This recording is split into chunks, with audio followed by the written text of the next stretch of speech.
Mun mielestä on tosi hienoa, että Ideafix on lähtenyt toteuttamaan omiin tiloihin tämmöistä taideteosta.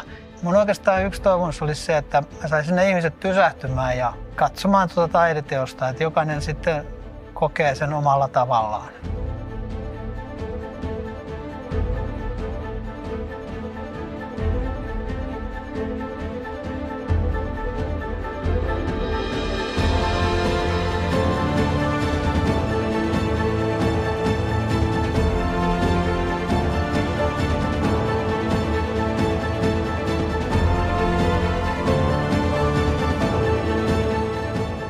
Mun mielestä olisi tärkeää, että tällaisia tehtäisiin lisää, että ne on myös kaupunkikuvan, kaupungin vetovoiman kannalta niin tosi tärkeitä juttuja. Suomeen sopii hirveän hyvin tällaiset valotaideteokset, kun meillä on pitkä ja pimeä talvi ja sen takia mun mielestä just olisi hienoa, että tehtäisiin paljon valotaidetta eri puolelle.